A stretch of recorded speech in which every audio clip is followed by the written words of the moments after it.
This will work. It says I'm live. Oh, I can't even see me. I thought that was a normal fade thing they did. Apologies of watching this late. Oh, it's still terrible. I've not used this camera. Hang on. Technical difficulties. What in the world could be on this camera? Oh, you know what? It's glue. I'm sorry, I've never live streamed here. It's getting better. Hold on. Maybe wipes will clear it. Hang on. This is terrible. If people are watching it late, they're trying to figure out what in the heck. I'm in bed. We had our cold front. That's getting better. Still looks terrible though. But I would say that's good enough. What's in the background? Creamer. Well, that we're gonna leave that in the background, actually. That kind of goes along with what I want to talk about. So I'm just gonna get started because people come in late. I'm more of a live streamer than video maker anyway. And this is a very terrible, terrible screen. And I apologize. I've never done this before. I've not gone live in a while, and I have not done a video in a while. I am still alive. And I'm going to clean the screen while I'm talking because that still looks terrible. I wanted to talk about, well, first of all, I want to apologize. I do my best to keep up and do regular videos. In the wintertime, it is not easy to do at all. I'm hiding out in my, it's not a tree house. It's kind of a upstairs of my cop house where I moved to because I never finished the cop house. So things are just hectic. You know, we got down to the 20s last night, but the rocket mask heater is rolling.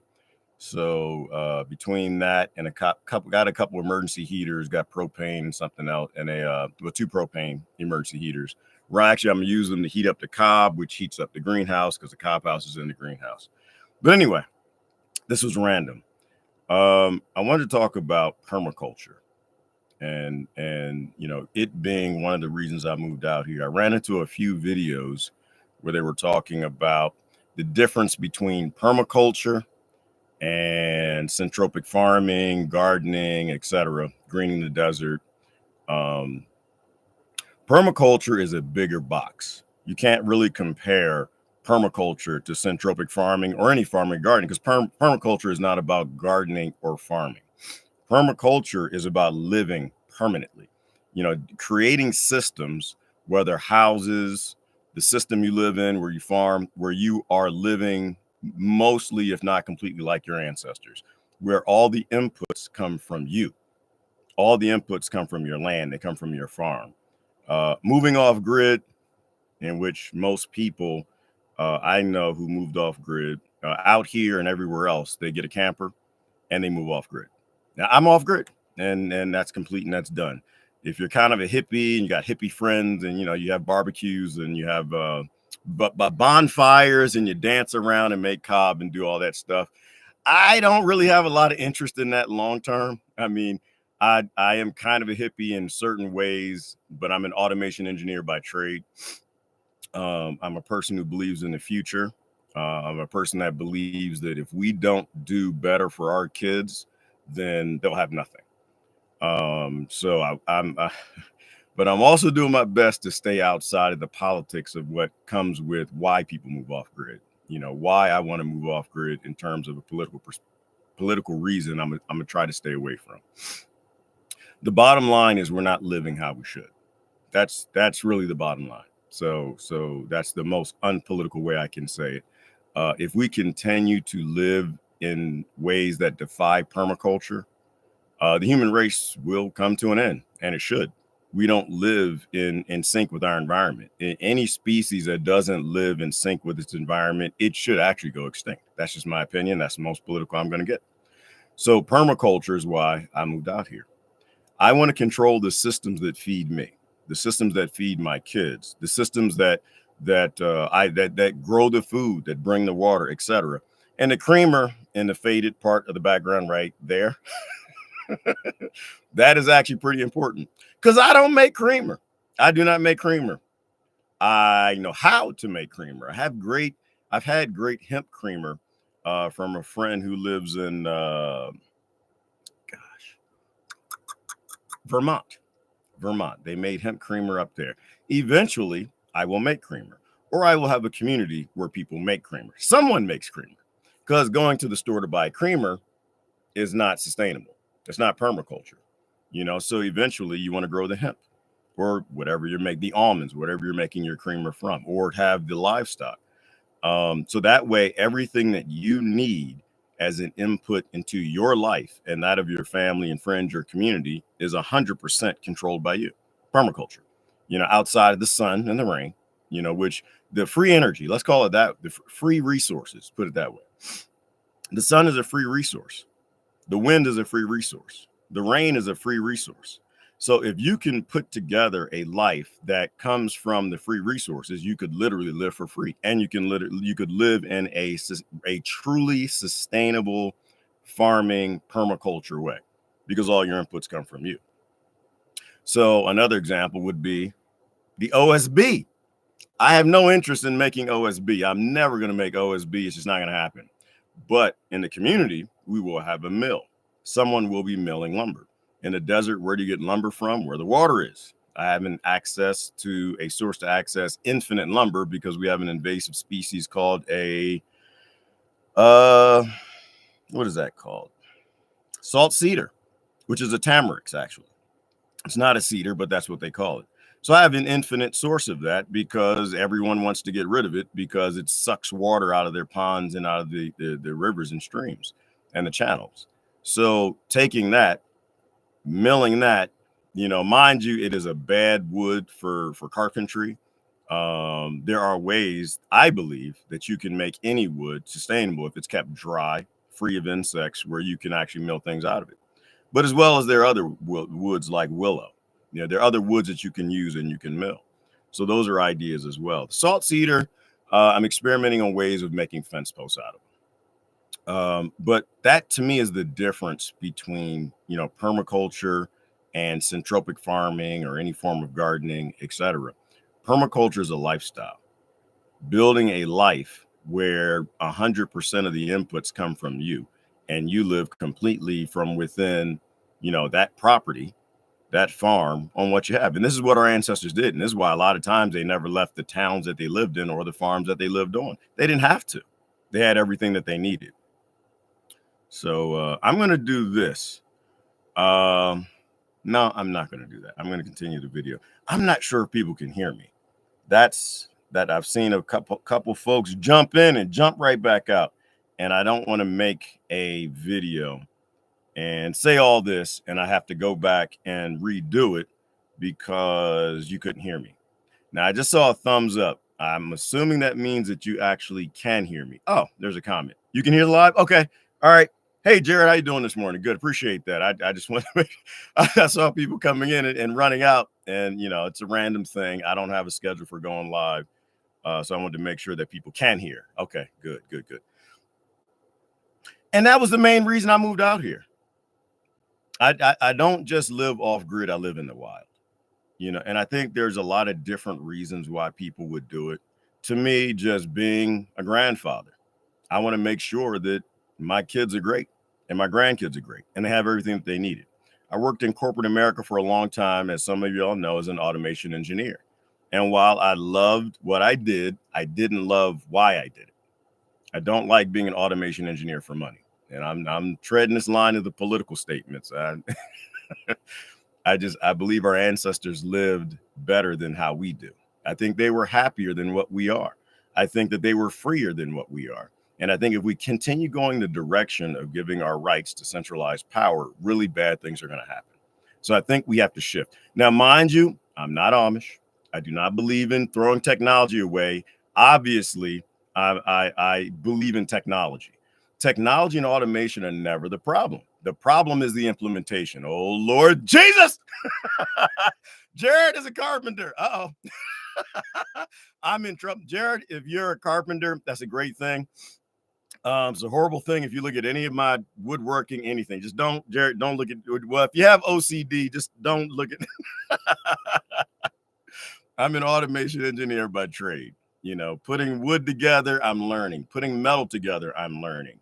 I love gardening. And so that's where the growing and all that comes from. But as a good example right there, Jared's a carpenter. So you build a community, you got to have a carpenter. You have to have someone who knows how to work wood. You cannot have someone, I can't be the woodworking guy. Do y'all see where I'm going with that? And so permaculture is attached to that. If you like coffee and you like creamer, someone's got to be growing the coffee trees and the coffee beans. Someone's got to be making the creamer, right? Hang on, it's over here somewhere. It's right there. But it's permaculture in terms of how we live, socially. The reason a lot of these communities fail is because you put people in them, or you allow people in them that break them apart. And that's the transition I made, being a society doesn't worker to a doomsday prepper. Yes, I'm that guy. You can judge me there. I was a doomsday prepper. I watched every single show, doomsday preppers, every last one of them, because they were fascinating and they were fun. And my boys were young, and we just had fun watching it, preparing for the zombie apocalypse, making solar panels, making wind turbines, like making the solar panels track the sun, etc. All the fun things I did with my kids. It was fun. It was a great show on TV called The Colony, and it was mostly I think fake in a reality TV show, but some of the things in making wind turbines, etc., were fun. And then someone asked me a question, which was powerful. Say, well, you can be a doomsday prepper. You can look out for you. You can look out for your family. Yeah, and almost anybody can do that. It's not hard to do. You just have to be willing to be teachable. But in bad times, like the Great Depression, which always comes, the bad times when nations fall, and which always comes, they all fall. Bad times when currencies collapse, which every currency that's ever been created all collapsed. The majority of people who are knocking on your door aren't adults. They're youth and they're kids. Because see, the parents put themselves in harm's way for the benefit of the children. And so you have a lot of children who have nothing.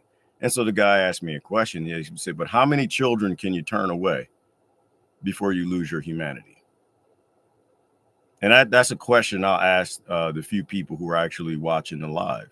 How many children, say if you lived, off grid in the wild, whatever, and you had your food, you had your water, you were doomsday prepper. Let's keep it that way. Doomsday prepper, which is what I was. I was a prepper. And you had everything for you, and you had everything for your family. And if you're a father, you kind of know where I'm going with this. And I think if you're a mother, you kind of know where I'm going with this. See, if you are a parent, you love your children. Most do. You have some that are, got to work on, but you see your children in every other kid. And everywhere I go, I see my kids in every other kid. Because in every scenario, you're asking yourself, when your child was that age, what would you do if that was your child in that scenario? Whether it's a car accident, whether it's something great, touchdown, whatever we're watching on TV or whatever game, we do that as parents. I can tell you my answer. It's not going to take many kids me turning away before I give up. I mean, you've got everything that you need. We won't talk about defense because I think this is YouTube. I don't think they allow you to do that here. At what point? What are you willing to do to turn, say, bands of youth away who need food or water or just safety?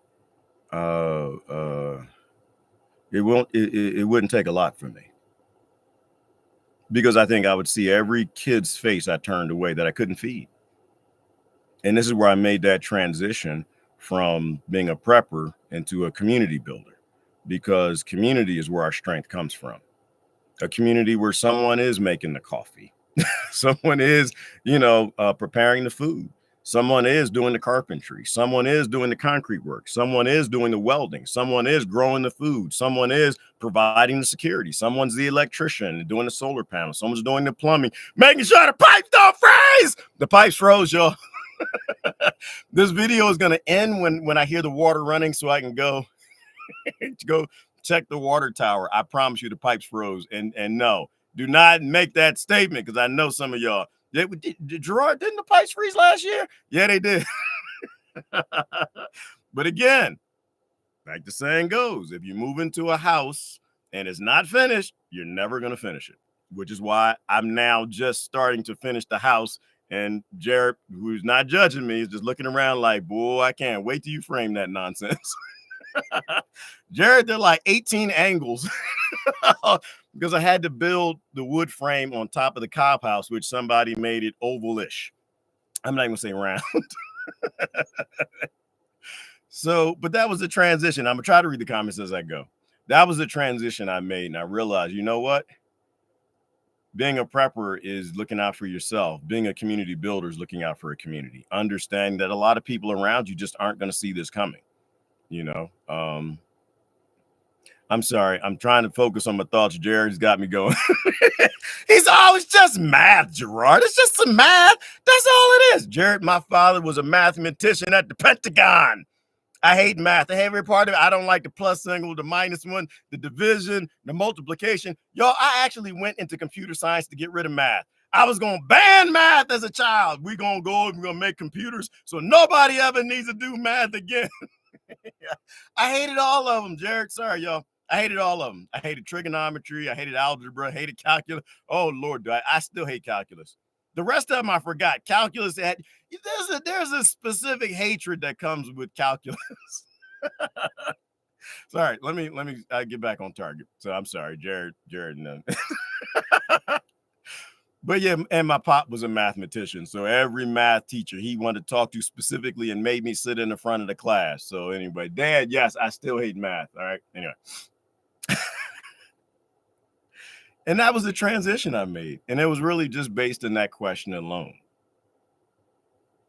I mean, what is the purpose of surviving any sort of an apocalypse or collapse or whatever it may be if you lose your humanity to survive? I mean, just kind of think about it that way. And that's how I thought about it when I was asked that question. If I have to turn away kids and I can't feed them, I'm going to lose my humanity. And if I feed them, if I start giving them supplies that I built up for my family and my kids and my friends, we're going to not survive or we're going to struggle. But either way, you end up losing your humanity. So if you're not building a community to look out for your neighbors, your family, your friends, those who just never saw it coming, those whose parents never saw it coming, it's a sacrifice I'm not willing to make. And so that's when I became a community person. All right, I need to build a community. And if that community is based on inputs from the infrastructure, then it means it's not going to be sustainable. That's a pointless community if it's a complete collapse. Me personally, I don't think we're heading for a complete collapse. I do not think the world is ending. I don't.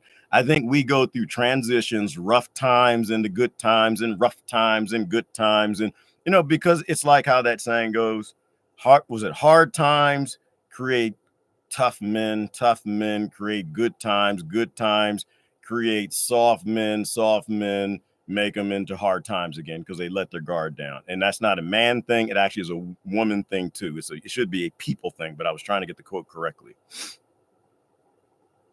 So everything is a cycle. You understand what? Everything is a cycle. I remember my grandfather talking about during World War I, how the lady down the street was cooking, instead of cooking with lard, because lard wasn't available because that comes from animal fat. And while a lot of people did have farms and gardens back then, lard was hard to come by. So she was cooking with Vaseline. I have no idea why my grandfather told me that. This was in the last months of his life. For whatever weird reason, he was just speaking to us. He was a man of very few words, unless we were going fishing and Grandpa would talk to us. But he said that, and I just thought about that. And like, I don't know why certain things stick with you that you hear, but that stuck with me. I never want to cook with Vaseline, and I never want to turn somebody away who all they have is Vaseline.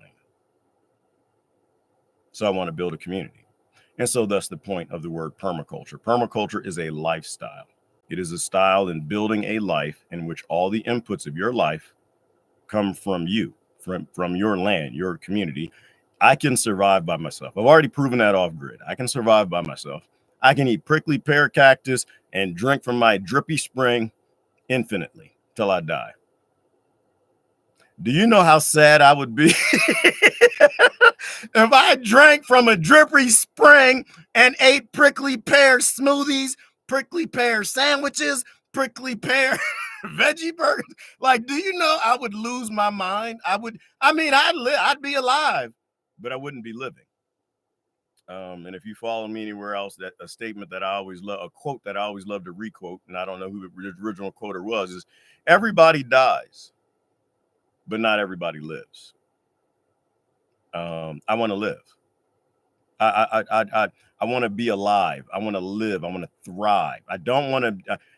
Did I say that right? I'm sorry. It's a live stream, so I got to ask questions. Everybody dies, but not everybody lives. I want to live. And I don't just want to live, I want to thrive. You can thrive in a community. You cannot thrive by yourself in a hole, in a bunker, being a doomsday prepper. And we have a lot of those out here in the desert. I'm going to look at comments real quick. I got pop-ups everywhere, so I couldn't see the comments. I have no idea what live streaming on here is like. Again, yep, everybody can hear fine. It's good. If it works for you, I don't judge. And I appreciate that, Jared. I really do. I do. Like you have no idea how much I appreciate that a carpenter actually follows me, because I appreciate critiques. I always appreciate the help. But if there's a hard thing being, and I used to be a contractor. I used to build ponds in the Philadelphia area. And I stopped, Jared, in the moment I realized there's a war between homeowners and contractors that I was not aware of. The homeowners were trying to get as much possible done and spend no money doing it. And the contractors, they were trying to do as little as possible and get paid as much as they could. Not all of them, but it just seemed like those were the ones that drove this war. And I was out of it. I loved making ponds and aquaponic systems because it was fun and it was art for me. And I love growing food and I love the automation aspect of it. So building out here, and I think I might have said in a video a while ago, it's about what works. It's not about how it looks. It's about what works. As a good example, I've been out here for 4 years now, 5. I've never slept at night in a rainstorm knowing I'm going to be dry. I haven't till last week. I now have panels above the drywall on the roof. And when it rains, the rain rolls off instead of drips in my face. I have a piece of plastic around here somewhere. I think it's over there. Anywhere I slept, because there are times at night when I go to sleep, I'd have that plastic and it started raining, dripping on me and my sheets getting wet and everything. I could throw the plastic over me, my entire cot, and I could stay dry. Why would somebody do that? Like, why would somebody go from living a very easy life to taking on the hardship? Well, because I feel it's the right thing to do. The lifestyles that we have on grid are not permanent. And they are going to collapse. And when they collapse or adjust or shift as the cycle moves on, a lot of people won't have the things that they need. And then you have the soup lines and the food lines and all the things that we've seen in the Great Depression, et cetera. So anyway, I said all that to simply say this, is that as a contractor, you want to get things precise, right? You're building to code, I was an engineer in corporate America. You have a specific set of requirements and you got to meet those requirements or you don't get paid. And so contractors kind of think a certain way. Moving out here, I had to change my thought process to know if it works, I'm fine. If my head is dry, I'm good. If the wind doesn't take it down, then I'm good. And while this is ugly, and I appreciate Brother Jared tolerating all of this nonsense, it's strong. Being a carpenter and a framer and knowing how to build roofs, you will spend less money, because you'll use as little wood possible, but it will be as strong as possible, and it won't break and it won't collapse. If you don't know what you're doing, you can kind of follow that, but you want to put extra supports and braces in places to make sure, because you're not an engineer, you're not a carpenter, and you're not a framer, and you're not a roofer. So you spend more money when you're doing it, but you're also learning, and that's a part of life too, because I love learning. And I think the older you get, the more you want to know. I spend most of my mornings, especially now it's cold in the morning, watching YouTube, some of y'all's videos and other videos, because I just want to learn. So anyway, to Jared's point, I was just kind of making that point that out here, if it works, it's good. It's good. Part of the reason I don't like doing videos, because a lot of things work out here, but it's ugly. I'm cleaning up though. A lot of things are getting clean. It's a construction site. Some of y'all noticed that. And some notice that things are getting cleaner because I actually like cleanliness. I do. I don't like a mess, but I'm starting to get things in certain piles and cleaning up. The dogs and the chickens, as an update, are being kicked out of the central living area, which is a great thing. It worked out for a while. The cats are doing great. You hear that noise in the background, is them. They're being kicked out of the greenhouse in my cob house in my room because they've eradicated the rats. They're a part of permaculture out here. They're a part of sustainable farming. I used to have kangaroo rats everywhere. The story I told a while ago is when I was asleep one night, the rat jumped on me while I was asleep. That was no fun. And the other time I climbed under my blanket when it was cold in my cot and somebody was already there. It's like how they say about the moon landing, went to the moon, somebody was already there. I climbed in my bed and there was a little rat in there already cuddly in my cot under the blanket, and it bit me and jumped. Now, mind you, things did not go well for that kangaroo rat. Kangaroo rats are small. They're like little and they're cute and everything. But anyway, and I apologize for being in a robe. You know, this is what I do. I wake up in the morning and I think about my day. I'm staying warm, so I got my hood on, but I'm gonna take it off because it is warming up. And then what I'm gonna do for the day is based on the weather, and that determines what I wear. If I'm putting on boots, putting on tennis shoes, or the soft shoes for driving the Bobcat, etc., or if I'm going to town. So I apologize for the robe if that offends anyone. It's just comfort. You know, when you give up a life of comfort, pushing buttons and things happening, and you move out in the middle of the wild, things get a little crazy. Quilt, I want to thank a good friend of mine who actually made that quilt for me. It actually not only blocks wind, but it keeps me warm. That sound was the cat. Ma'am, you need to go eat some rats. Go do your job. No, you're not supposed to sit in here with me where it's warm. You're a farm cat. They don't know that they're farm cats. That's the challenge I have with my chickens. My chickens, they think they're supposed to live with me and lay eggs where I'm at. No. The button nuggets need to go in the nesting box, and the cat needs to be outside, but we're working on that right now. She's climbing on the inverter, and they knock everything off the shelves. I love cats, and I hate them at the same time. They got to knock everything down. Everything is a gravity experiment. Why do y'all do this? Huh? Why is everything like you just love the sound of it hitting the ground? Or you just love the interaction from me after you knock my tools onto the ground in my different experiments? Yeah, I'm sorry. Do people watch me because I'm crazy? They might. I see people come in the room and leave like, oh, he's talking to cats. I'm going to go watch something that's not going to make me crazy. I don't know. It's interesting to some people, you know, when you move off grid and the stories you get. And it's not as interesting to others. But let me keep going down the comments. I know I belabored that one. I'm gonna try to go quick. But the point was that if it works, it's good. If the dam holds, it's good. It doesn't matter how ugly it is. You'll get better at making dams. They'll get prettier down the road. But initially, if it works, it works. I can tell. I'm guessing that Jared actually has taught carpentry and he understands that. You know, you do it the first time. Oh, ow. Yeah. Oh, but it's a car. It's a car, student. It is a car. However, I was thinking about the little cars we made back in shop a long time ago. You know, the air compressor fits in. I mean, the CO2 cartridge fits in the back. Boom! You hit it, and you race cars up the hallway at school. We love that. So it's gonna be an ugly car, but if it fits the wheels and the CO2 goes in the back, it works. Over time, you'll get better and better at making a car. You get better at framing, roofing, carpentry, welding, dam making, whatever you're doing. But initially, if it works, it works. The garden, you might suck at permaculture, but guess what? If you fed your family, you know, on the farm, in your community, your homestead, then it works. That was the point I was going to make. You take in the children, put them to work, helping themselves. There you go, Jared. Yeah, amen. And that's the point. There's no way I could turn away a whole bunch of children. Couldn't do it. I don't know if I can turn away one. So do I have a place for them to live? Do I have food for them to eat? Is there enough food to kind of get them started and getting them starting to help grow food and build a community that they're going to live in? And you need a lot of land to do that. And that's why I bought all the land that I did. And I'm buying more because I never want to turn anyone away. But I don't want to sit there and like be a doomsday prepper and we eat from our food stores. No. You're here. And now it means our food production needs to go up by 1. So you need to start doing the things to help grow the food and provide the power and whatever else for you being in the community. And that's a great thing. That is a wonderful thing. That, to me, that's a human thing. I don't think turning humans away has ever been our nature.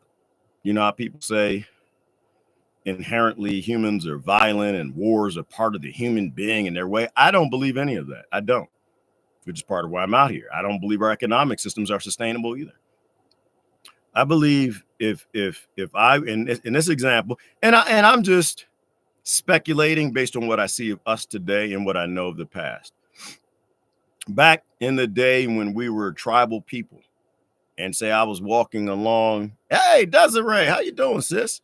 And Desiree, I walk into Desiree, and she's from tribe Ungabunga, and I'm from tribe Kunkabakabugu.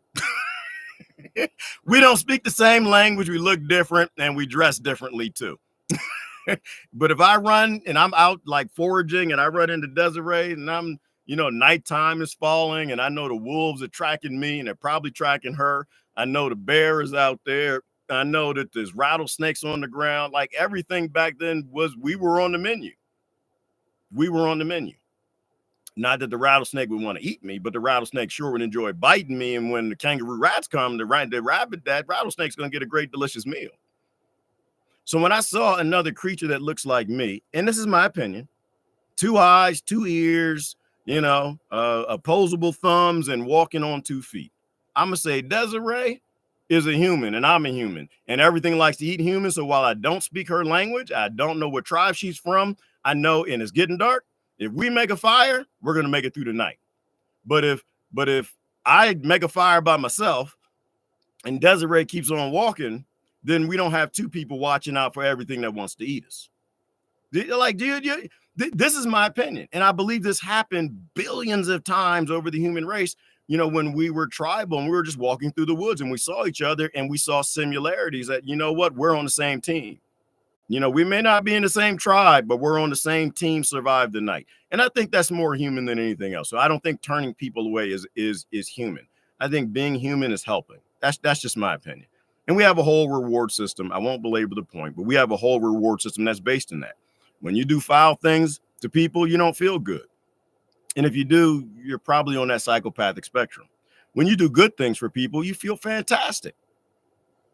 The example would be, if your neighbor lost his job and the wife was never working. They got 3 kids that play with your kids. They played soccer together. They build forts together. They do things together. But Christmas time is coming. He doesn't have a job. And those kids aren't going to have the things that your kids have, but they're best friends. You could say, screw him.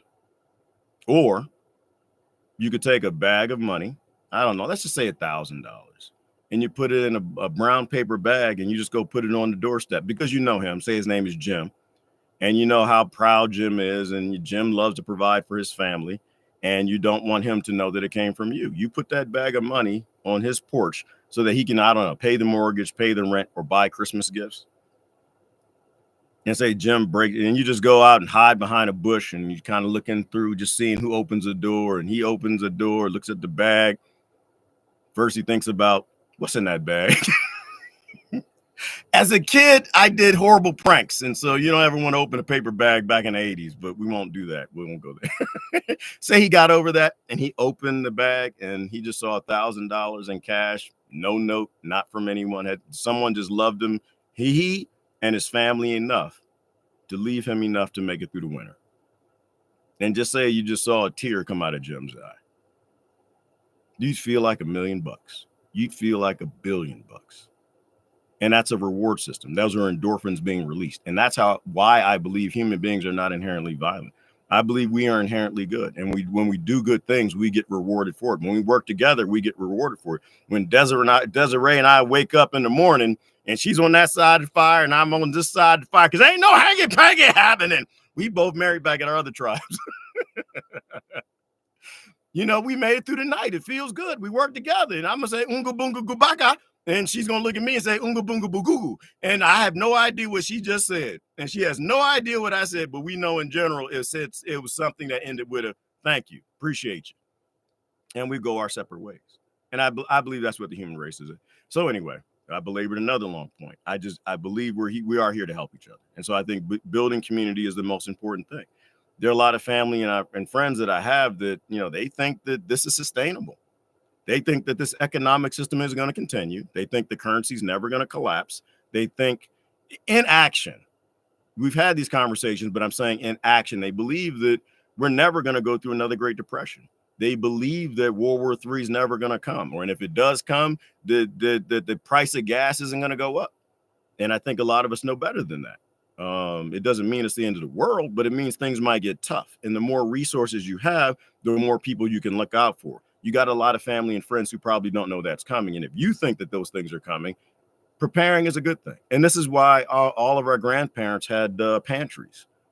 Most people nowadays don't have pantries. A lot of houses being built don't have pantries. You want to have enough food to make sure you can look out for people and seeds and land to be sustainable long term. And to me, that's permaculture. That's a part of permaculture, is looking out for other people, making sure that you have all the people you need in the community and all the resources they need to continue on doing what they're doing. I'm gonna read some comments here real quick. We got past the math part. I hate math. I put the pipe heating cable around the fig tree. You know what? Hiram Bot, I have to look and see what you have on that. I've overwintered trees in Pennsylvania. I've never overwintered a tree here in West Texas. So now we just got our first frost last night. We're now in the winter. It might be too late. I'm not sure. Depends on how long we got down into the 20s. I think up 29 is what we got down to. I've got mimosa and I've got a couple other tropicals that are growing outside, banana, and I want to protect them. I saw that method of wrapping Christmas lights around them, and some use burlap, some use plastic. I just don't know what to do with the mimosa. If you watch Jeff Lawton, which is an amazing, smart man. I watch every video he makes. The Greening the Desert Project. He uses these mimosa. They have another name. Lucina. It's a legume tree, nitrogen fixing, but it doesn't get cold enough out there to where they die back. So he chop and drops, trims them down to a stump that might be 5 feet tall. But he doesn't have to protect them, so they go through their winter, they come back to spring, and they're starting with a stem that's already 5 feet. And so they have this massive canopy of leaves. Here, the mimosa always come back, but they come back from the ground, which takes a long time. So, so this is one of the things that I'm learning, and I love learning it, is figuring out not how to green the desert in the Sahel, but how to green the desert in West Texas, so I can help other people who want to move out here, who want to green, that don't sure you have the time and the resources perhaps to learn to do these things, but what exactly to do with your mimosa so that next year you've got this massive, leaf canopy instead of a tree that grows up from the ground and only gets to be 8 feet tall. Because out here, a full sun plant is not if the instructions say grow in full sun, not in West Texas. This is unlike any other sun from those instructions from those seed companies. Here, you need dappled light. There's no question about it. And so having those tree canopy allows you to do that. Which is why I wasn't food sustainable the first year I was here. I was food sustainable the second year I was here. But yeah. Are you literally living off the land alone currently?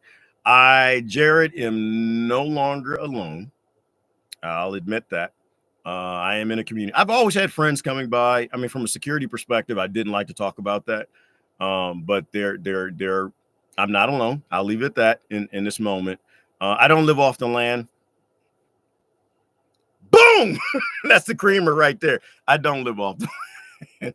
Could I? I could. Do I want to? Heck no. Like I said, I think that after a while, it wouldn't be fun. But there is enough prickly pear and there's enough water that I could live off the land if I needed to. But I grow most of my own food. Humans are built to trade. I think so. I believe so. I believe that's where the economic systems came from. I want to answer that question. I'm scared that it'll go into the political realm, but I'll answer at a very high level. I don't believe in communism, capitalism, or socialism. I believe that those systems got us to where we are today, and I think we should continue evolving forward. We live in a time now where automation is pretty much replacing most of human labor, So we need new systems. Those systems are based in human labor. Human labor is going away. We'll still be creating. We'll still have jobs. We'll be still other things. But as far as doing the heavy lifting, the robots just simply do it better. The automation, the software simply do it better. And where it doesn't do it better today, it will tomorrow, because there's millions of people like I who are automation engineers who are going to figure out how to make it work. So I'm sorry, I lost my train of thought. I have to learn to just stay focused on one comment. And I lost my train of thought. So we're going to keep going. I don't want this to go too long. We're up to 40 minutes. I'm going to try to cap it an hour. I forgot why I was even saying that, y'all. Automation's not a bad thing. It's a good thing. All right. So the systems we have of governing were always based in human labor. That shouldn't be the basis anymore. I believe in more things like the resource-based economy. I believe in changing how we live to go along with the technological advancement. As technology evolves, I think our form of governing should evolve. And we need to prepare types of governments that allow for people to be creatives and not just laborers, using our minds more than our hands. And so that's going to be a difficult transition. We have to get outside of the ism mindset, the communism, capitalism, and socialism. I believe that the systems that we have came from what our ancestors did. That's what I was thinking along the humans were built for trade, what Jared said. Capitalism came from bartering. Bartering came from us. Bartering came from in that example. I ran into Desiree before Desiree left the fire in the morning. Fire. It's a fire. If you live in West Texas, I'm working on my accent. I have to make one because I don't have friends. Anyway, I do, but there's not a lot out here. Before Desiree leaves, she looks at me and she's like, "Unga bunga bunga bunga bunga." And I'm like, "Oh, that means cup in her language." Meanwhile, she's saying, "Hey, I have this. I would like to trade you, and I've got this thing, this candle." And she's like, "Unga bunga," and she points at it. "Unga bunga, unga bunga, unga bunga, unga." And I'm like, "Oh, okay, I get it. You want to trade me this for this?" And I think this happened billions of times over the human where we would trade. They have technology in Desiree's tribe that I never even heard of called a bow and an arrow. I don't know what that is. She showed me how. Oh my goodness, you can catch food from afar. And I'm getting excited. Like, yeah, I'm gonna trade you my satchel and robe and other things for a bow and arrow, so I can take it back to my tribe. And I think that's how technology spread across the world. But to that point, that free trading system is where capitalism came from. The fact that we became laborers after modern agriculture is where communism and the socialism came from. But those things are now gone. So I think we have to move forward. We have to, figure out what comes next. And so I don't have any hatred for capitalism or socialism or communism. We always work together, socialism, communism, and we always bartered, capitalism. But I think when you kind of merge the two together and kind of evolve it and move it forward, you develop something better. What I don't like about those systems, and I am going to move the topic because I'm not going to say nothing else because I don't want to get anybody upset at me. Not on this channel. I got other social media for that. It's the ism, the centralized control of it. That's the problem.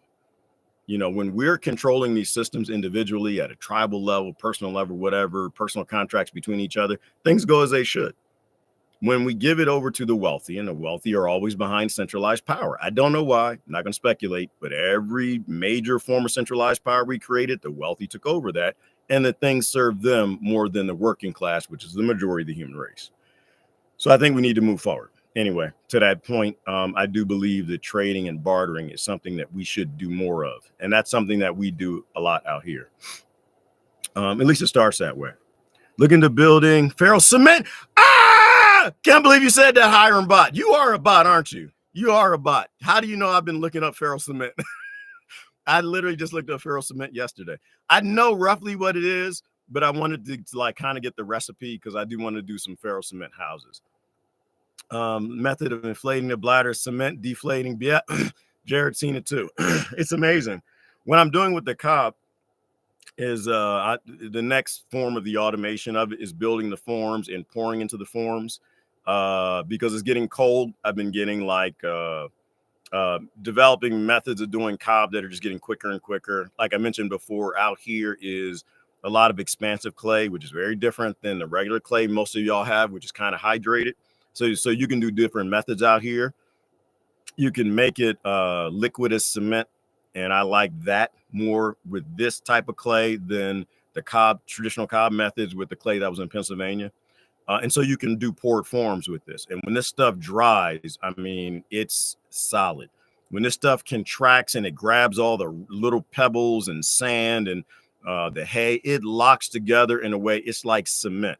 I mean, when I say I live in a mud house, it's a mud house, but you can't, if you punch it, you're just gonna, they're the things that you can't mention on here, the things that can't be named, the evolution of bows and arrows that would go pop, pop, those things is very hard and impossible to shoot through some of the walls, because it dries and it's that hard. So that was one exciting thing. And being able to put those in a hopper and start 3D printing houses with cob, that's coming in the future. But the next evolution is that. Where I'm at right now is just shoveling. It's just me at the moment that's doing a lot of the cob work, and so it's shoveling, and just so I get the clay with the bobcat, I drop it in the rock separator to remove the bigger rocks and the bigger stones and pebbles. What's left over is almost a perfect mixture what I use for cob. I'll use the bobcat to scoop that up. I'll take it over to the pit, drop it in the pit. I'll jump on the towable backhoe, which is a little po man's backhoe.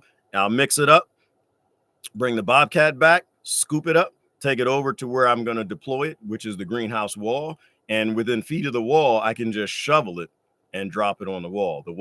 The greenhouse wall in some places is 20 inches thick, a little thicker in some places, but on average, I'm trying to float around, well, certainly no less than 12. So just shoveling it on, I'll shovel it all on, I'll come back, pat it down, pat it on the side. I have a method for doing that, which I think I showed. If not, I'll show more when it warms up. So that way I'm not messing in mud and wet, when it's 40 degrees outside. And that's kind of proving out that in a way that you can just pour it, because I'm just pouring it from the shovel, and how it's forming, and I'm determining how wet I want it, etc. So I don't want to belabor that too much as well. But yeah, Ferrous cement's another great way to build.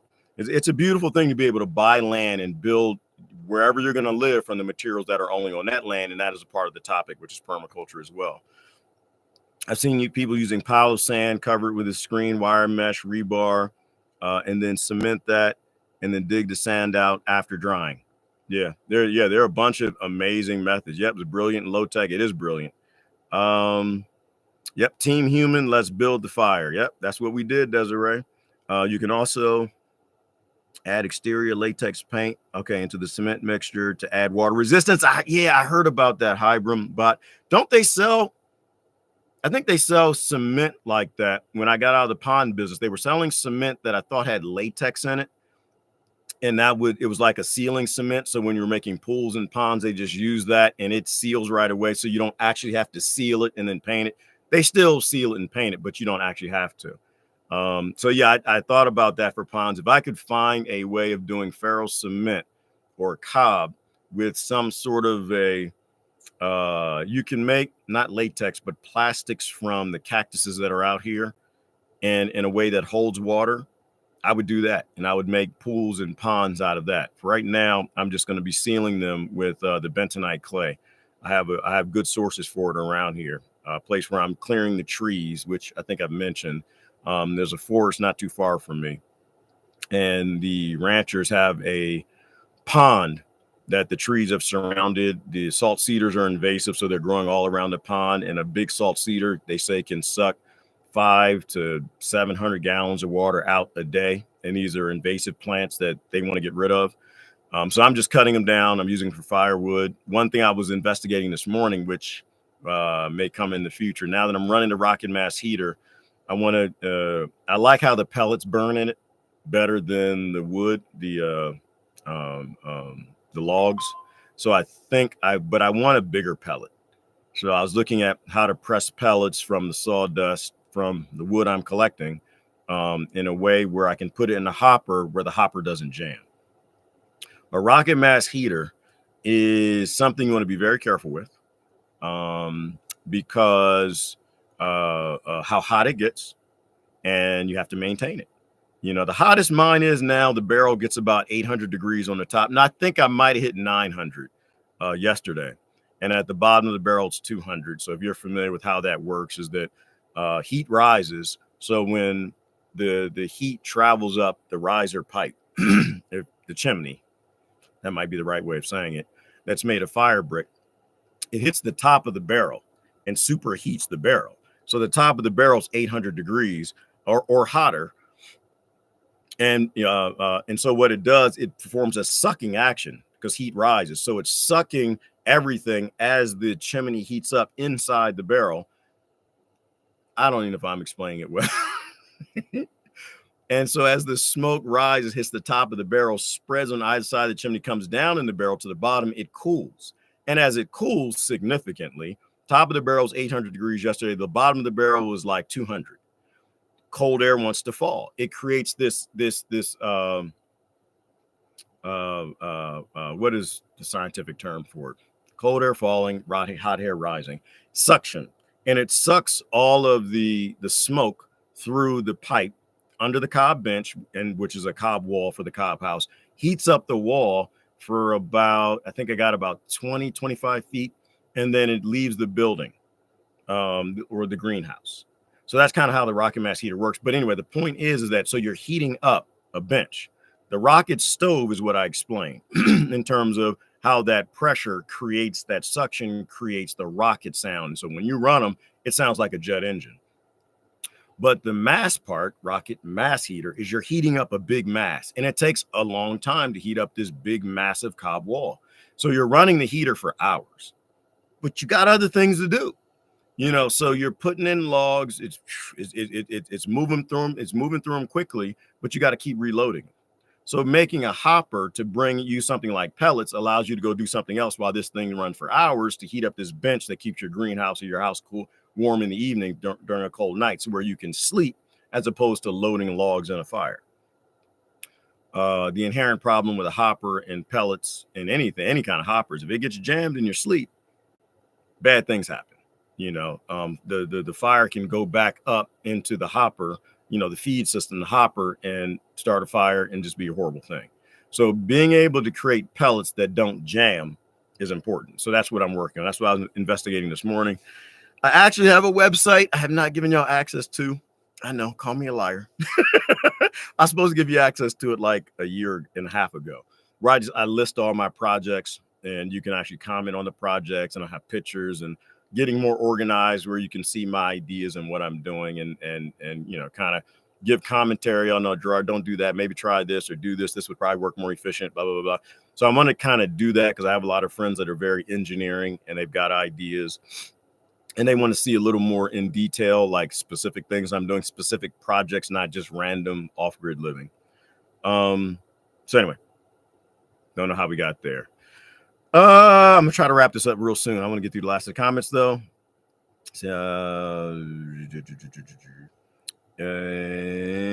Rubberized Crete. Okay, I like that too, but time will tell. Okay, yeah, I watched Jeff. Yeah, Jeff is amazing. Anybody that has any interest in greening the desert, Jeff Lawton is amazing. The second guy I'd mentioned is John Liu. A lot of things I learned and actually proving the point that you could green the desert came from Jeff Lawton and John Liu. But being an automation engineer, I want to do it in a way that's easier for people to do it, that automates the repetitive things you do. Because when you're greening the desert, you're doing repetitive things. As an example, check dams and swales. You can automate check dams and swales, you know, and if you can automate that and you can use that automation on a smaller tractor, then everybody can do it. And I think that's more important than anything. The reason why I love automation is where we are now with automation is you're empowering individuals and very small corporations, businesses, to do what only big corporations could do in the past, or and what they could afford in the past. The example would be like Chat GPT and these other things. You have young people that are starting businesses that used to take 20, 30 people, software firms, art, whatever it might be, where it took a bunch of people or they had to outsource the work and pay a middleman, to where they're using learning software, which it's not AI. There's no AI anywhere on this planet. I have to keep reminding people. We call it AI in the industry because it sells software. There's no artificial intelligence anywhere on this planet.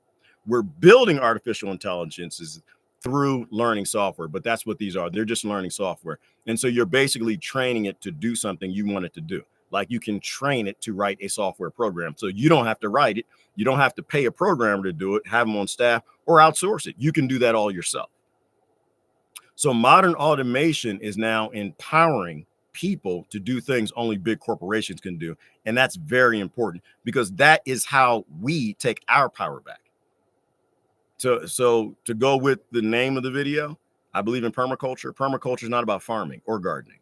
It's about a permanent lifestyle. So if we realize centralized power is an unsustainable system, we need to re-empower ourselves. And one way of doing that is using automation to benefit you and your family and your business.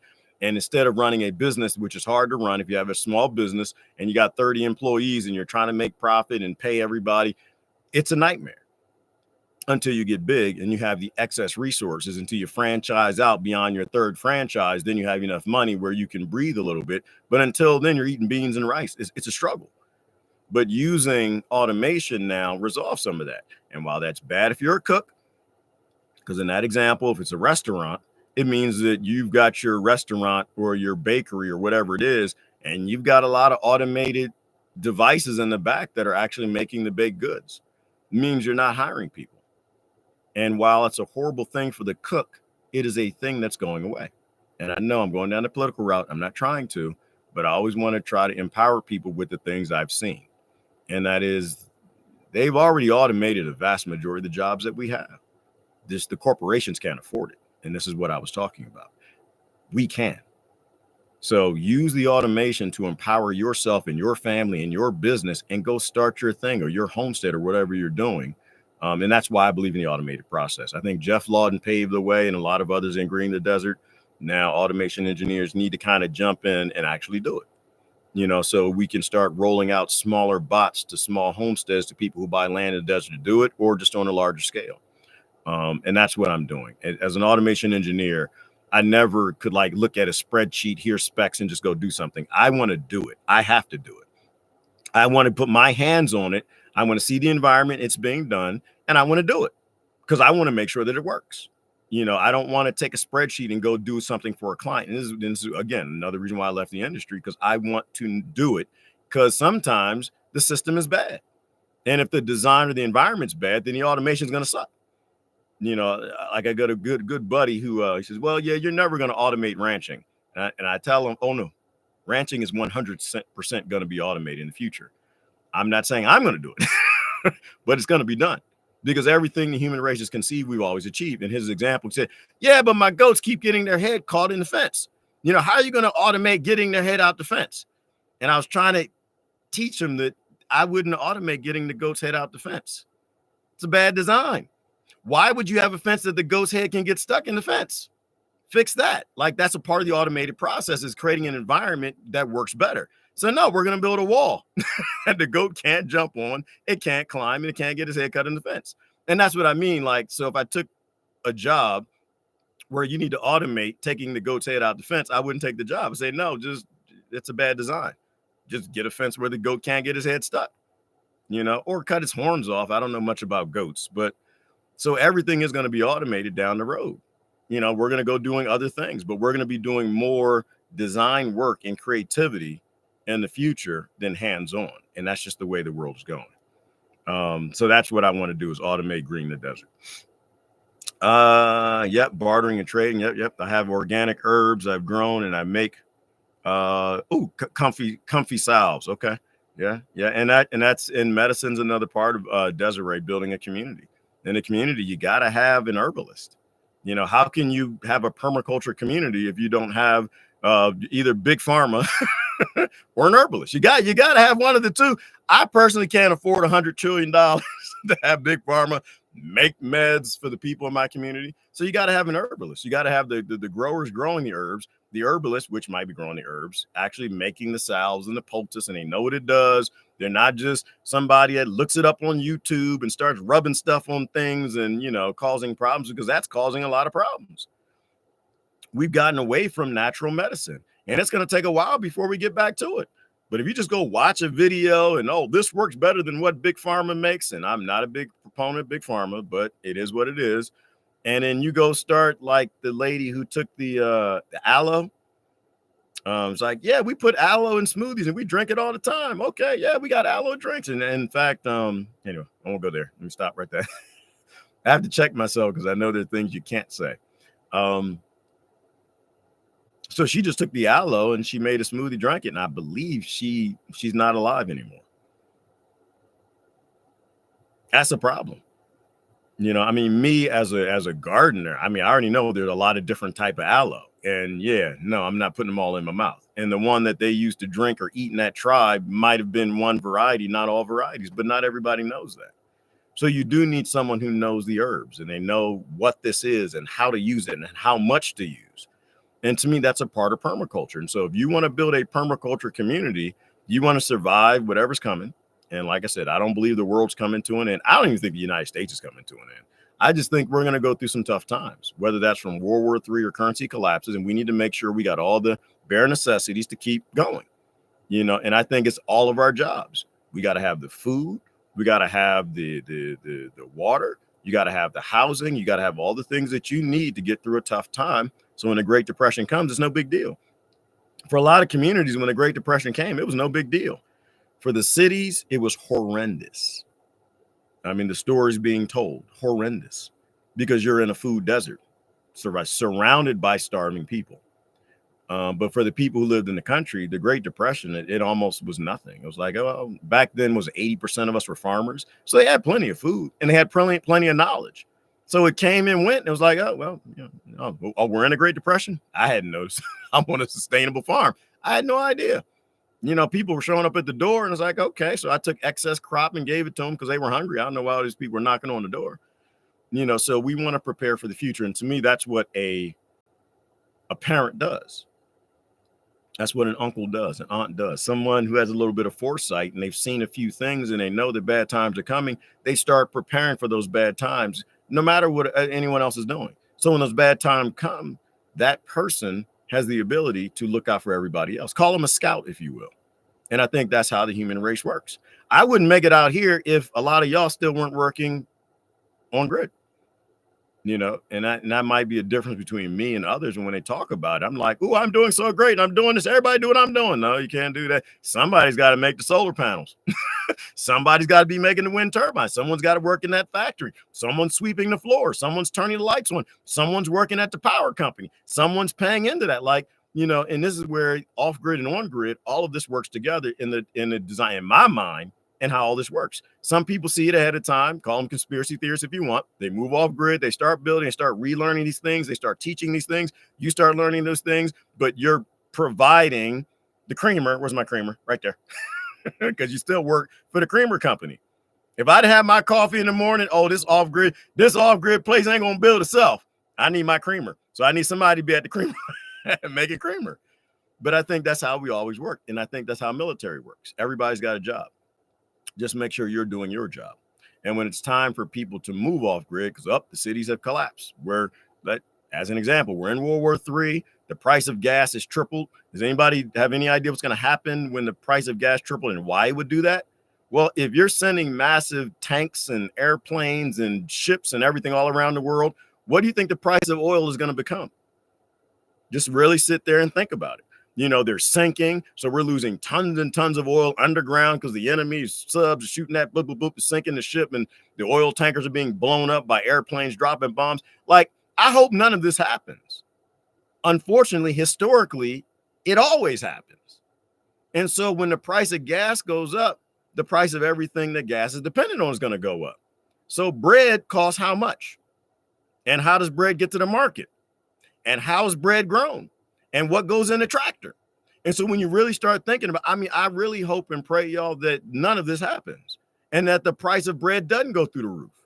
But if it does, what happens to a city when the price of bread goes to $12 a loaf?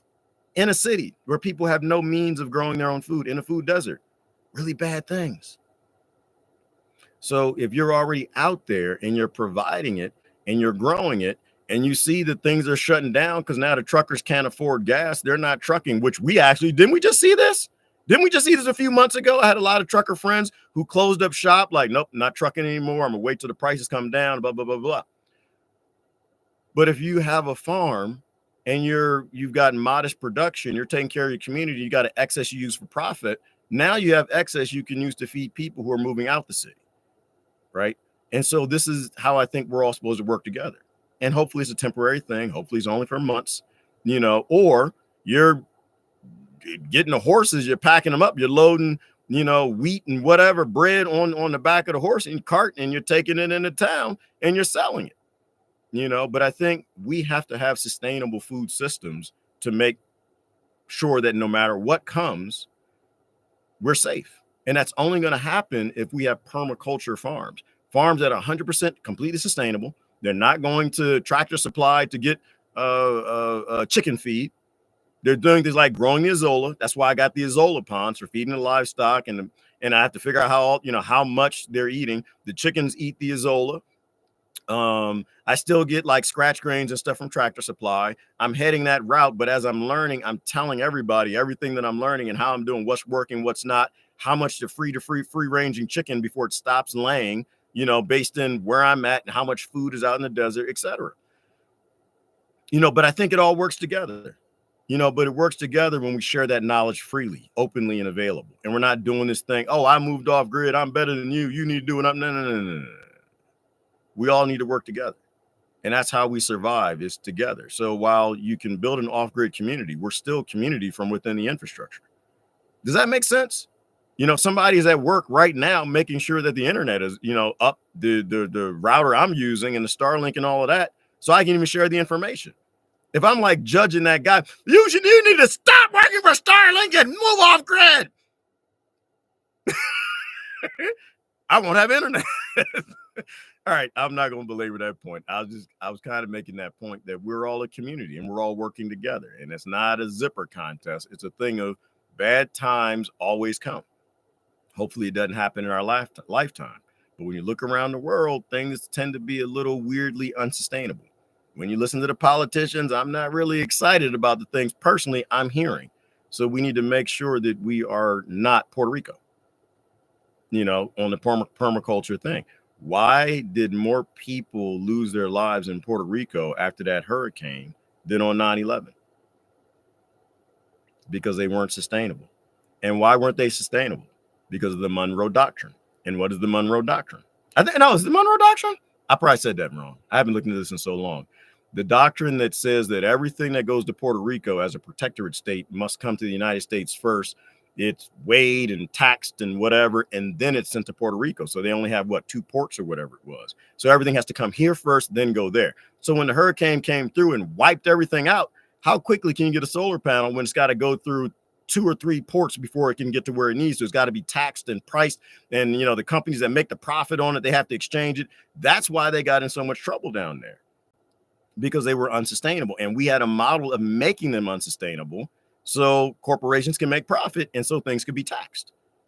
And so, like I said, I'm not getting into the politics of it, just an example. There are a lot of things you can do as far as, you could have an emergency clause if it was the Monroe Doctrine. I think it was, I don't remember, where you can say in times of emergency, things can go straight to Puerto Rico and we'll figure it out later. Just don't die. You're a protectorate state. We love you. We want to look out for you. We're going to make sure you have everything you need in bad times, and we can just get everything there, and every other country can send things there so people don't lose their lives. But again, this is why I don't like centralized power, because you create a system with a single point of failure. It's always going to fail on that single point of failure. All right, guys, I think I'm going to go. I think I read most of the comments. I believe I have. Organic herbs, AI would be ET. I think I know what you're saying, Hiram Bot. I'm not gonna go down that road. The whole alien thing. Yeah, whew.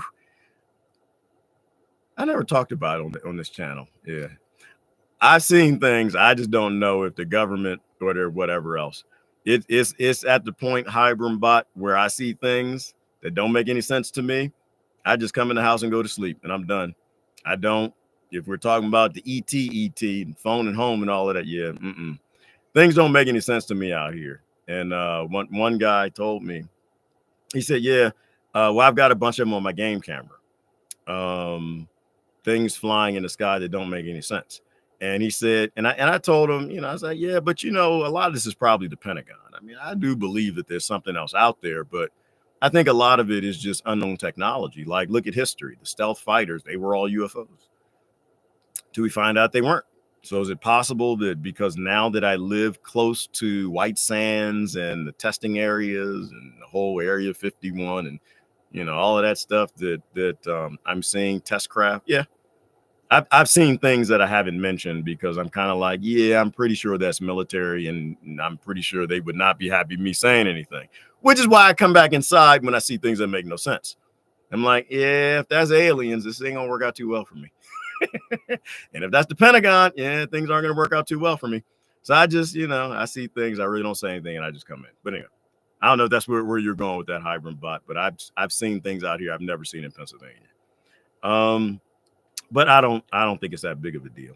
Whatever it is, it doesn't bother me. I don't bother it. We're good. Well, I did start by looking things up. Okay, I have a good look now, learning as I go. Yep, Desiree, and that's how it works. All right, folks, I'm gonna get going. I mean, last thing I'll say before I head out, I don't want these to be long. I think I'm gonna try to do some regular live streams.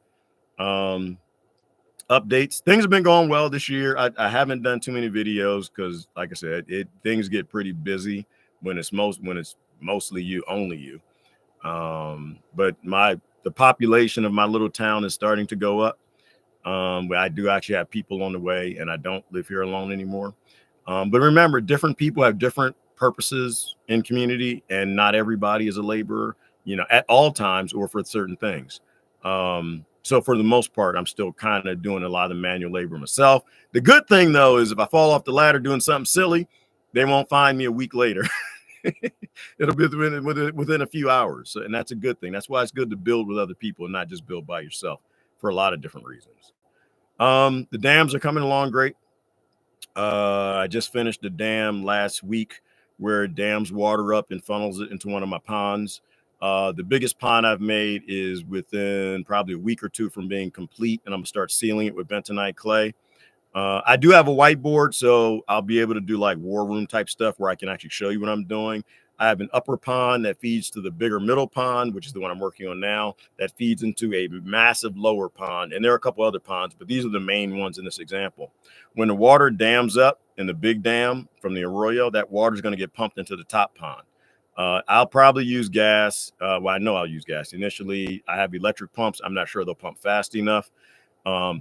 Eventually down the road, sustainable permaculture wise, I could use ram pumps.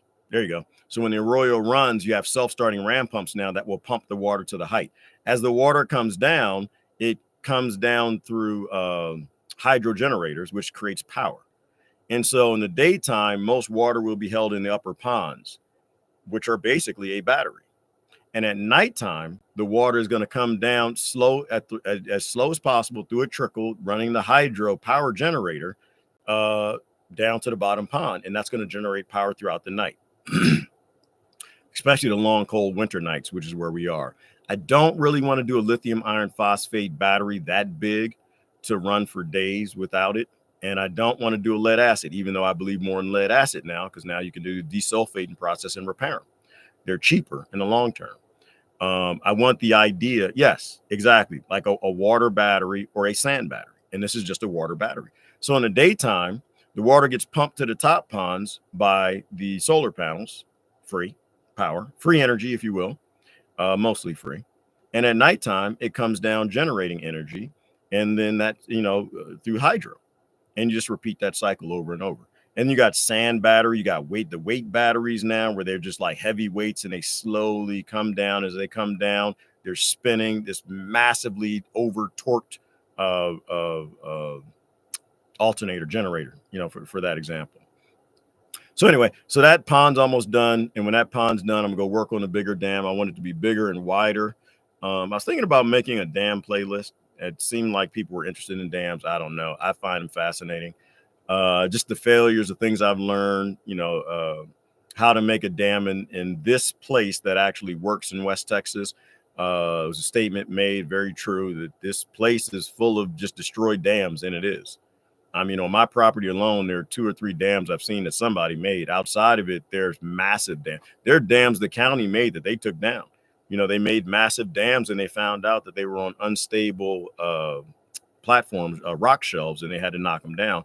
And then, but the vast majority, the flooding knocked them down, because you build a dam, you know, and you don't build it for a 10-year flood, and so that knocks it out. And then you build a dam for a 10-year flood, and a 100-year flood comes, and that knocks it out. Water out here is crazy. Because it doesn't soak in the ground. It hits the ground, it turns into a bead because it's hyper compacted, because it is truly expansive clay that's been dried for long periods of time. So the first water that hits the ground just runs right off. Anyone who lives in a desert knows that. I didn't. I lived in Pennsylvania and Maryland.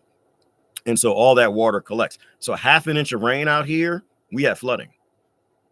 Imagine if we get like a regular rainstorm from like New Jersey or Pennsylvania or Oklahoma, you know, 4, 5, 6 inches of rain.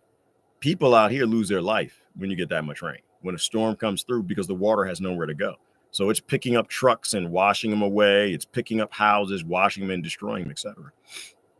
So anyway, the dam, you know, dams are interesting to me and how they build them out here.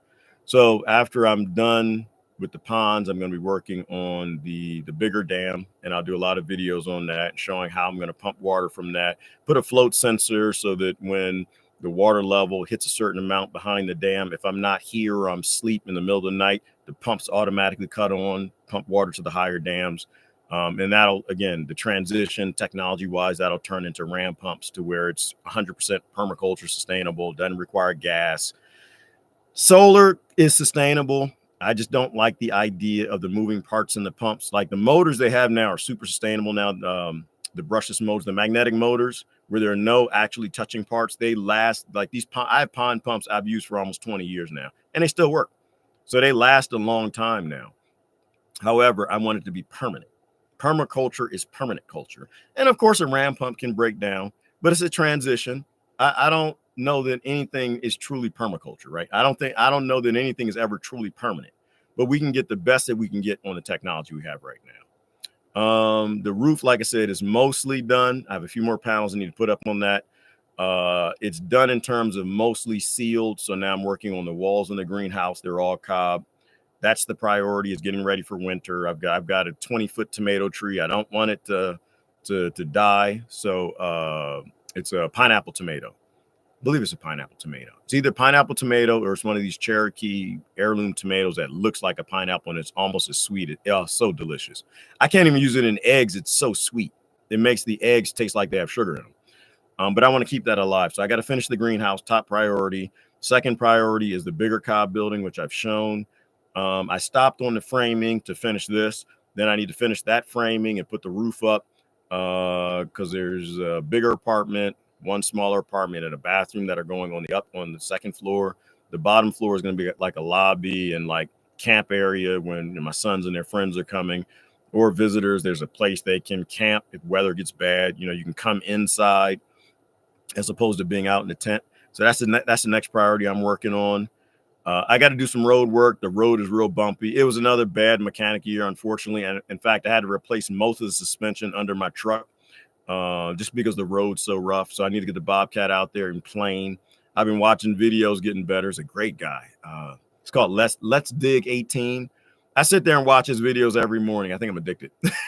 And all he's doing is just driving a backhoe and, you know, doing the road work and driving the Bobcat and stuff. But you learn so much from just watching other people. And I picked up so much. And now I'm just kind of addicted to his new pond projects or whatever he's working on. But anyway, he talks about leveling. He'll show you how to drive a Bobcat, tractor, etc. The nuances of the people who do this for a living, the professionals. So I need to fix my road so it stops breaking the trucks. There's a lot of other stuff my neighbors want me to do that I need to pick up on. Income is another thing. So I'm working on these income ideas. The goats, not on their way, but they're coming. The horses are coming. I've been getting fence posts in the forest as I'm taking out the salt cedar, and I'm trying to see if I can use salt cedar to make fence posts. So I got to put the pastures in for the goats so the dogs can kind of get spread out because there's dog drama. And bored Anatolian shepherds get into a lot of mischief, and my two big boys are doing a little more fighting now than what I like. I think they're kind of coming into pack mentality, or one of them is. Hercules. That's the dog that disappeared for 2 months and reappeared. Someone, I think they chipped him, and I think that they put a collar on him, and they tried to make him their dog, which you can't really blame someone except for the fact that they took his collar off, so they knew he belonged to someone else. They didn't put any signs in towns, hey, I found a dog or anything. They just found an Anatolian Shepherd, which is a beautiful dog, and they tried to make it a house pet. People, you're going to have to investigate your dog breeds. Anatolian Shepherds are not house pets. So, of course, Hercules broke out and came home. And thank God he did. But while he was there, he picked up a few things. And I can tell, that he was beat. Because now when I pick up a stick, he puts his tail between his legs and he'll go hide under the truck. He's never done that before. And none of my dogs do. My dogs don't know what raising a stick means because I've never raised a stick to them. I've never beat them. So he learned that.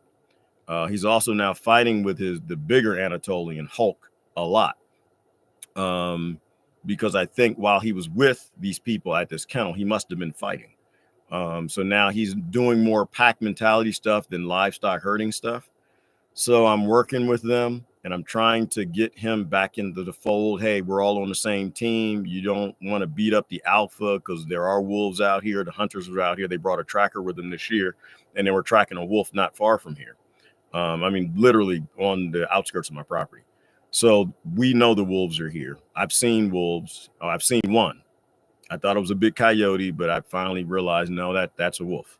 There's a great podcast. If you guys haven't watched, Rogan did a podcast. I forgot the lady's name, but she's a wolf ecologist, whatever you call them. And she was explaining that now we know wolves don't have to be reintroduced. We're reintroducing them in places like Arizona, New Mexico, et cetera, but they don't have to be. Through the radio collars, they realize that a wolf can go 800 miles in a year and just be like, no, I'm not going to stay with the pack. I'm going to go do my own thing and just leave and just go from one place to another.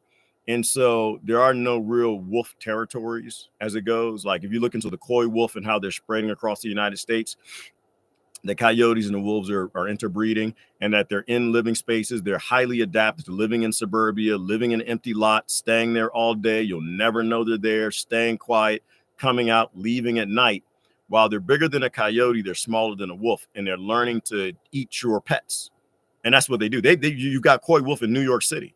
They come out at night, they eat the cats and the dogs that are randos, strays, whatever, and they go back and hide. So nature always finds a way, but it's fascinating to find out that the wolves are everywhere. You don't live in a place that does not possibly have wolves. They don't stay, they possibly walk right through looking for places to go and places to hunt. But if anyone knows her name, you can post it. But if you do a search for Joe Rogan, wolf ecologist or wolves, eventually you're going to run into her video. It was it was phenomenal. So I'm saying that as a caution. It's a thing, well, for me, because like I said, I've seen a wolf here and I was pretty sure it was a wolf, and it was not a Lobo. It was not a New Mexican wolf. It was not a little wolf. The Mexican wolves, no, it was a big wolf. They're everywhere, and so if you have young kids, keep them in your eyesight, no matter where you are. Doesn't matter where you are. Because you never know what's out there. Like we think that we made concrete jungles in cities and wildlife aren't there. They're there. We just never see them. And they don't stay because they don't have any food. But if you watch a few videos about these coyotes like grabbing kids, there was one kid, I think the father took her out the car seat and put her down, and he was like getting groceries or doing whatever. I forgot where it was, and he was about to go in the house. And a coyote just ran up, grabbed her, and started dragging her away. She was a toddler. Luckily, she wasn't hurt. She made it, and the father beat the heck out the coyote, and it ran away. But nature is what it is, y'all. We don't own this planet. We don't rule this planet. And wildlife is everywhere. Always keep an eye on your young kids. And for me out here, it's just an understanding that I can't ever let my guard down. Last thing I'll say, and I'm going to get out of here.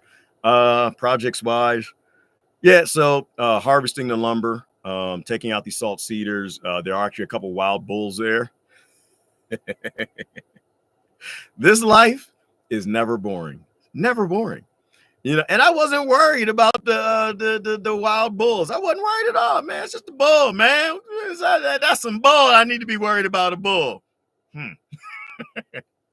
One thing I am is I'm humble when I'm outside of my comfort zone.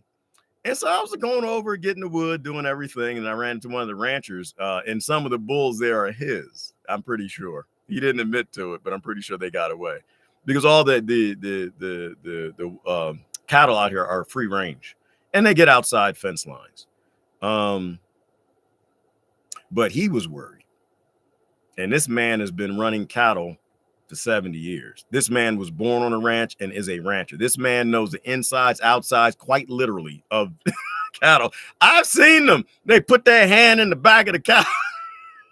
That's why I don't have cows, and I'm never going to have cows, because my buddy in Pennsylvania, and if you're watching this, you know who you are, because I went to your house and just saying hi and stuff to your farm, and you just put your whole hand in the backside of the cow, and I was, oh, Lord, I don't know what you're feeling for. I don't know what's in there, and I don't want to know. I don't want to know. If you tell me I got to put my hand in the backside of y'all, these women are stronger than I am. I can't do that. Anyway, the point I'm making is if you know everything about cattle and you've been doing it your whole life and you're scared of wild bulls, I need to be concerned. So I am concerned. So yeah, harvesting the wood where I'm at, there are a couple bulls that call that place home. So I always make sure I have the ability to make sure that I come back, and anybody that goes harvesting with me comes back safe. So that is a little bit of a concern. You know, I've chased bulls off, put on pressure. I listened to the ranchers, and before I had my fence line up, if I need to move a bull, I could do that.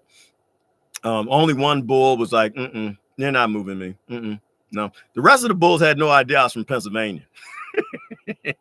One bull, this brown bull, it actually had a name. It was a bad bull. We have a rancher around here who doesn't always do what they're supposed to do, and their animals are everywhere.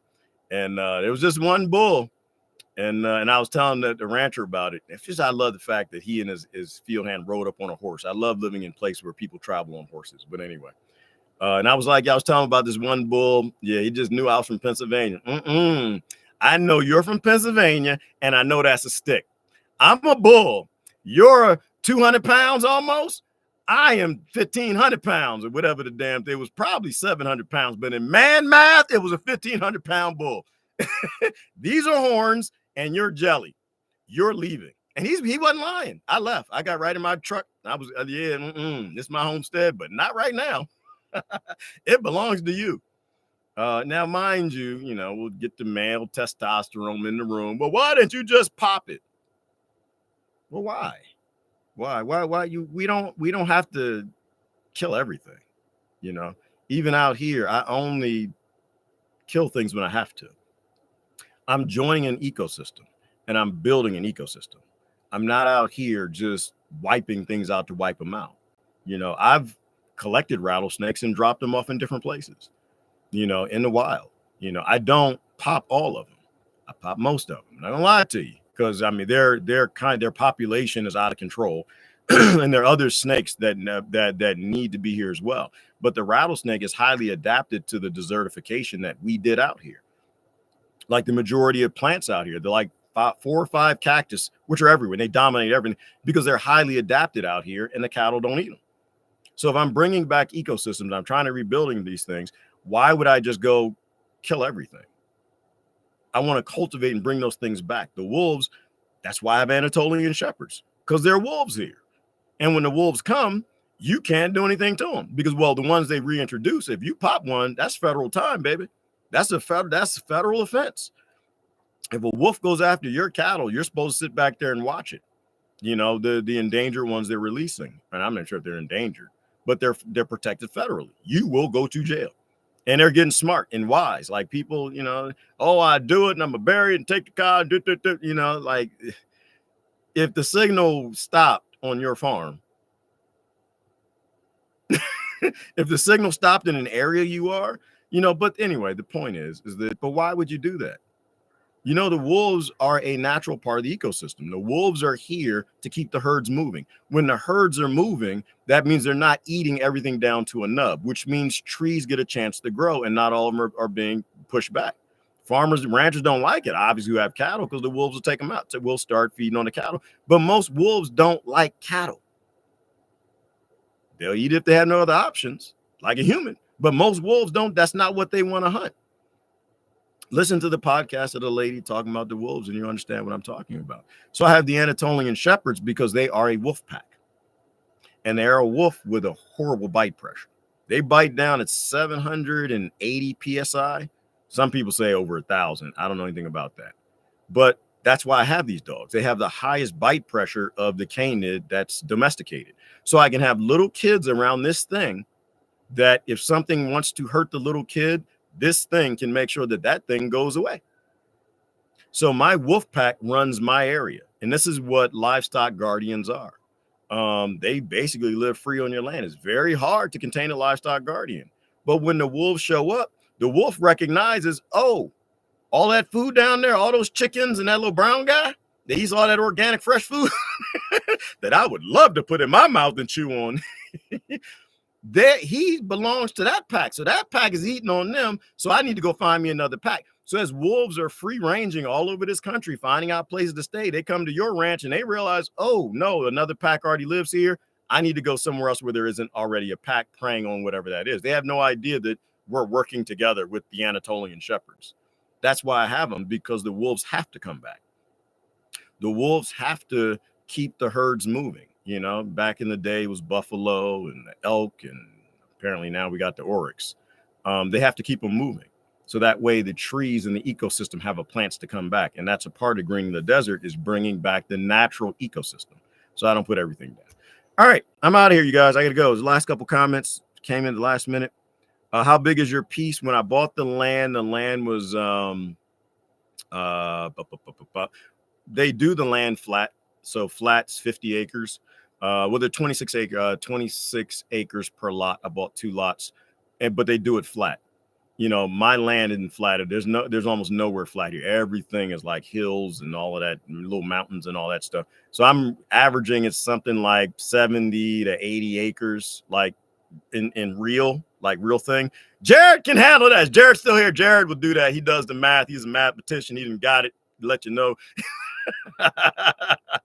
I think that's geometry, right? Jared, somebody.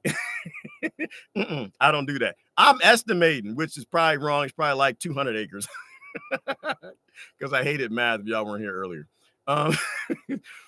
But that's how much land it is. And on that much land, you can grow food for a lot of people. Back in Pennsylvania, I was growing on less than an acre. I could have fed the whole community. You can grow a lot of food in a very small place. I used to work for an excavating company operating equipment. Well, Hiram, you naturally will fit in any community because every community is going to need a tractor. Every community needs equipment. The reason why homesteading is easy now is because we have technology. We have automation called a tractor, a bobcat. You know, you can get a lot done in a short period of time without a shovel. Wolves, coyotes, javelinas, and wild hogs, even larger predators in the area. Yep. You have to keep your eyes open. Yep. And mind your awareness of what's out there. Absolutely. Absolutely. That's my buddy John right there. John, actually, it's his fault. So everybody watching my videos, you can blame that guy right there. He was the one that I mentioned that showed me that living in a desert can be amazing. I was not looking for land out here at all until him. I had no interest. I was looking on the East Coast. I was looking for places with water and rivers and lakes and all of that great stuff. And I read a book a long time ago. I forgot the name of it. I forgot who wrote it. But it was talking about places to go in bad times. Where you don't want to go in a bad time is where everybody's going. Why? Because everybody's going there. If you're leaving a city because it's a food desert and it's unsustainable, why would you go to another place where a whole bunch of other people are going to be? People are going to leave the city. They're going to look for rivers and lakes, and that's where they're going to go. But in the desert, very few people are going to run to the desert. You know, but he kind of showed me that.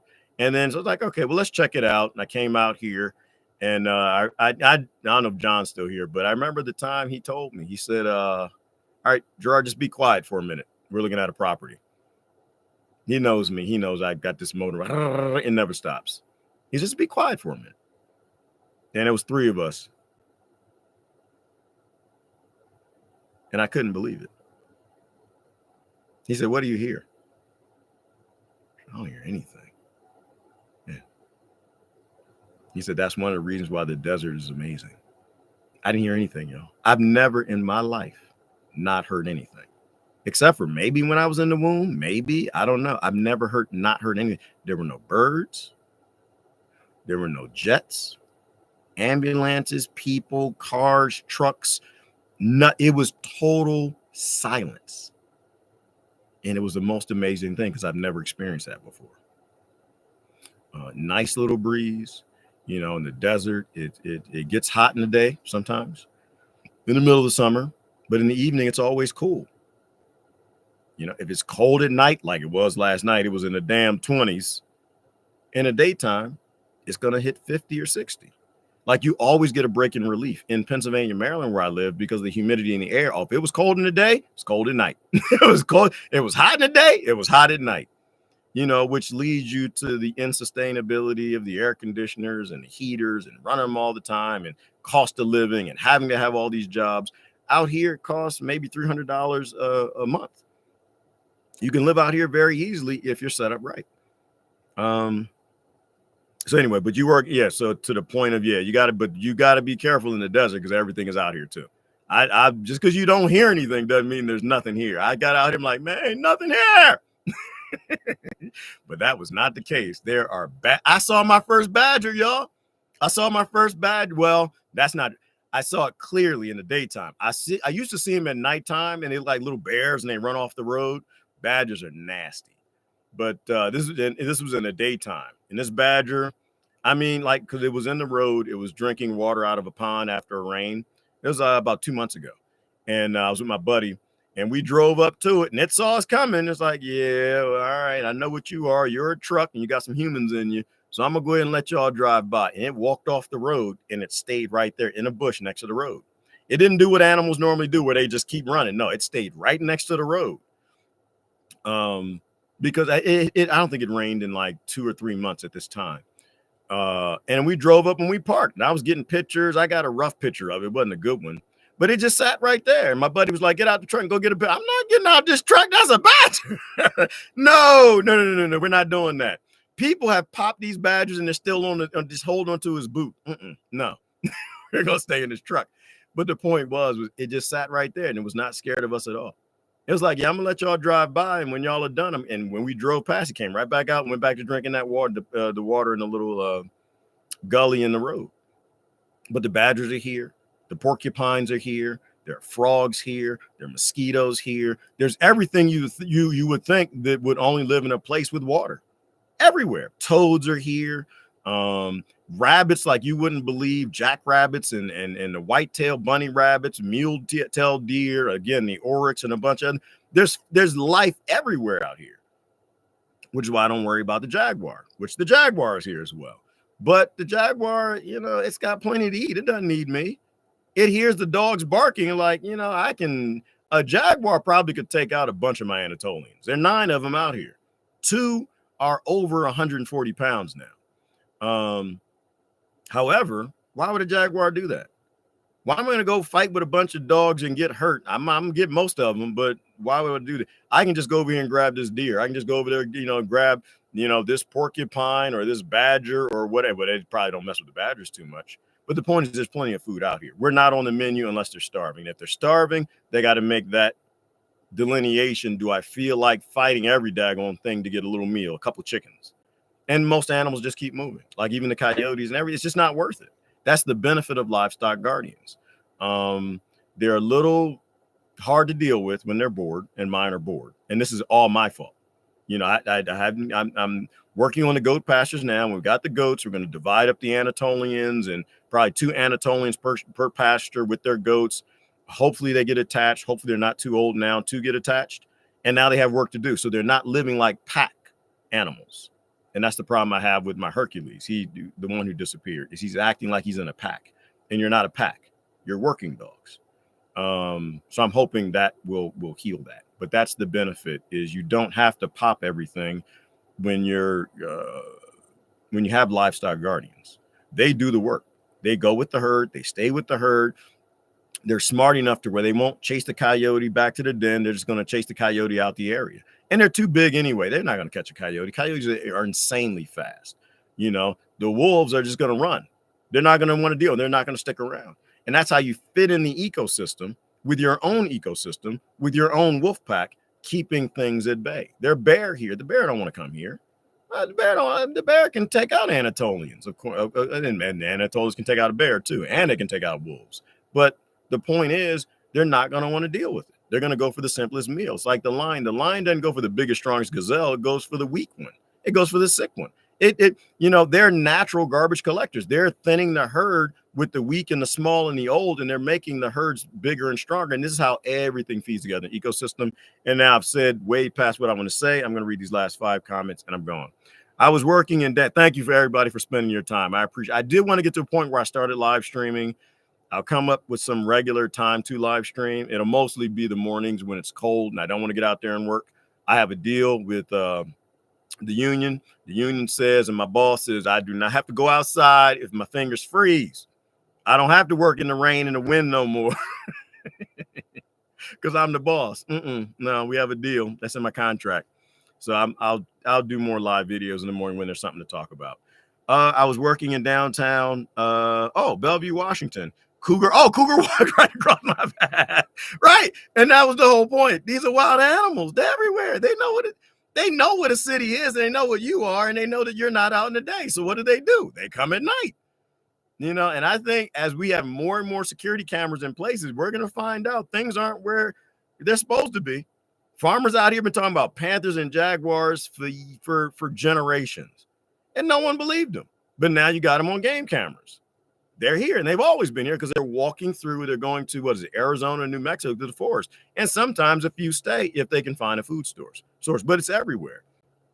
Yes, it is your fault, John. That's why I'm in a desert, which is a great thing. It was a great mistake to make. Start streaming more. Okay. I'd like to get to know you, sir. Okay. I'm literally 6 months. Oh, from your leak. With the wife. Oh, that's awesome, man. That is awesome. Oh, well, it's good to meet you, Jared. Yeah, I will certainly do more of it. I wish I could talk more about what it is like moving off grid with the wife, but I don't have one of those. Or with the kids. I mean, because mine are all grown. They're pretty much doing their own life. I know that there's a lot more complexity. I do know that. I think there's a lot more comfort. When I moved out here, I didn't bring anything. I brought my tools and stuff, but I didn't bring a camper, nothing like that. I built from scratch on raw land because I wanted to have that experience and that adventure. I'll never do it again. And ain't no way, no woman crazy in the world enough to go do that like that. Well, there might be a few, but I wouldn't do that. I wouldn't do that to a wife. I'd make sure we had the infrastructure. I'd have brought a camper and a generator and all that other stuff to make sure you got the comforts. Must be why it's working. Yeah, well, and I'm sustainably single as well. Until once the house is done, right, and the gardens, because again, now we're at the aesthetics phase of the project where the landscaping's happening, the Anatolians are being moved out into the working areas, the goats will be, even the chicken coop is moving out. Some dummy in their infinite stupidity decided to put the chicken coop right next to the greenhouse, put the cob house in the greenhouse, and that was a bad idea. That brought the snakes, a smell, and mind just an organic smell. When you take care of your chickens and they're free range, the smell isn't bad at all, but still, it's just too close. The chickens get in the greenhouse, they eat plants, they get in the aquaponics. So anyway, building the mobile chicken coops and other coops will go in the pastures with the dogs and all of that, and it's kind of like Atlantis. I'll explain that, but you have a center area, and around that area are the Anatolians, the chickens, the guineas, the goats, and everything else, right? So all the things that stop snakes from coming in, it means that there should be almost no rattlesnakes in the direct area. I had 16 on the property last year. There's only 4 this year, but they're like a defense system. Like how Atlantis has concentric rings. That's my design. And when that outside ring is done, because the outside ring, the animals have pooped and pooped and pooped and pooped and pooped, and I'm living in the center ring, landscaped, and it's beautiful and all of that, then I make another concentric ring on the outside, which are more squares, but for the Atlantis example. And then the animals, we move to the outer skirts. Now that inner outer ring is full of chicken poop and goat poop and everything that needs to grow more trees. And so that'll be planted and that'll be gardened surrounding the center living area where the humans are. And then it just gets bigger and bigger and bigger. And that is how I'm greening the desert in that way, is that the center area is planted where the humans live, and then the outside areas, and it gets bigger and bigger. And now you're surrounded by trees and, you know, forests, which block the wind. They take the sand out of the wind on sandstorms. They reduce the wind. They make it more humid. You create a microclimate, et cetera, et cetera, et cetera. That's it. My wife's idea. What? Does she have a sister? You know what? That's an awesome thing. And I guess I shouldn't be surprised, brother, because a lot of most of the people I've come out here to work were women. They were young women who wanted to learn how to live off grid and build cob and blah, blah, blah, blah. And yeah, a lot of them were strong. We've had some lazy people, but, you know, for the most part, a lot of women are into the homesteading and off grid, natural living, gardening, herbs, getting back to eating and back to nature, et cetera. So it's a great thing. It's a great thing. I'll be, hopefully you start a channel, Jared, if you don't already have one, and we can watch that voyage. I got to make sure I'm subscribed to you. And if not, you know, it'd be nice to kind of see what you're doing here and there. I'm going to leave on the last comment from Jared. He said, I'm going to build his wagon wheel. Jared does not listen. If I, the uncarpenter who did all of this, and non-roofer and non-frame, if I make your wagon wheel, I promise you that wife gonna want to go back to town, because y'all start coming out here, get the wagon all loaded up stuff. It's gonna be like this the whole way from wherever y'all at, Pennsylvania to wherever y'all go.